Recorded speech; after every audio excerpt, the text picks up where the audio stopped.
खूप दिवसाच्या प्लॅनिंगनंतर घरचे आले होते नाशिकला आणि हा दुसऱ्या दिवशीचा व्हिडिओ आहे. आम्ही सकाळीच ग्रेप्स एम्बसीला गेलो होतो मिसळ खायला आणि तिथे ना नंबर लावायला लागतो. पण त्या दिवशी गर्दी खूप कमी होती, त्याच्यामुळं आम्हाला लगेच आतमध्ये एंट्री भेटली आणि मिसळ पण लवकर भेटली.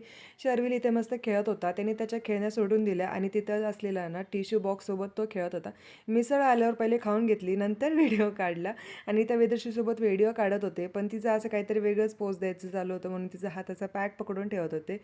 खूप छान छान तिथं झाडं होते. हां, पण मी कटिंग वगैरे काय घेतली नाही बरं का. नाही तर तुम्हाला वाटतं हिने व्हिडिओ दाखवला म्हणजे कटिंग वगैरे घेतली असेल, तर तसं काही नाही.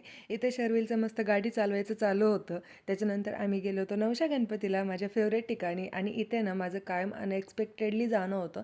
मागेच मी म्हणत होते आपण यांना की जाऊ आपण गणपतीला, पण जाणं नाही झालं आणि माझ्या घरच्यांचं फिक्स नव्हतं की यायचं वगैरे.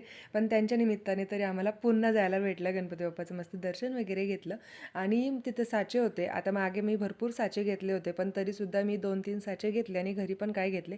इथं वेदश्रीचं फोनवर बोलायचं चालू होतं. तिला विचारलं कोणाशी बोलते, ती म्हणते शायाईसोबत. मग इथं काय म्हटलं, शायाईचं भूत बसले का.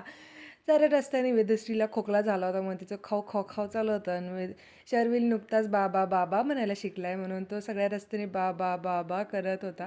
ते ऐकत ऐकत आम्ही संध्याकाळच्या वेळेला मस्तपैकी पंचवटीवर पोहोचलो आणि तिथे आम्हाला गोदा आरती वगैरे ते पण करायचं होतं. काळाराम मंदिरला आम्ही गेलो, तिथे श्रीरामांचं दर्शन वगैरे घेतलं आणि तिथे ना सप्ताह बसला होता म्हणून कीर्तन वगैरे चालू होतं. आणि इतकं छान प्रसन्न वाटत होतं ना, कारण हे जे लहान मुलं आहेत ना, इतक्या छान प्रकारे कीर्तन करत होते. आणि सध्या तरी ना मला कीर्तन ऐकणं, ते बघणं आणि ह्या सगळ्या गोष्टी, देवधर्म करणं, ह्या जरा जास्तच आवडायला लागल्यात. आणि इथे ना ते लहान मुली इतक्या छान प्रकारे कीर्तन करत होते. आणि आमच्या वेदश्रीला ना सांगायला नाही लागत कीर्तन चालू आहे मग तू टाळ्या वाजव किंवा काय.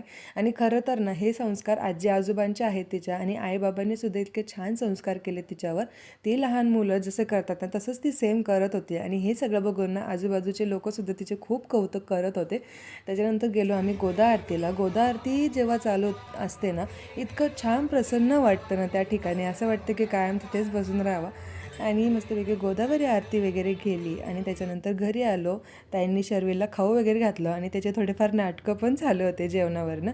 नंतर आम्ही वरण वगैरे टाकलं, मम्मीने पीठ मळून चपात्या केल्या आणि एक भाजी मात्र आम्ही पार्सल आणणार होतो कारण सगळेजण खूप दमलो होतो. इथे वेदश्रीचं भांडेकुंडे खेळायचं चालू होतं आणि इथे तिघंजणांना मस्त इतके इतके मग्न होऊन पिक्चर बघत होते. त्यांना म्हटलं राम लखन अँथनी, ते म्हणते ए बाई राम लखन असतं फक्त अँथनी नसतं. म्हटलं हा का, ठीक आहे ठीक आहे, ते तर ते. त्याच्यानंतर जेवण वगैरे करून आम्हाला 11:30 वाजले झोपायला. पण यांना पिक्चर पूर्ण करून आणि मगच झोपायचं होतं. आम्हाला पहाटे 3 वाजता उठायचं होतं, तरीसुद्धा यांना पिक्चर पण बघायचा होता. आणि असं करून आजचा दिवस संपला. चला तर मग बाय बाय, जय गणेश.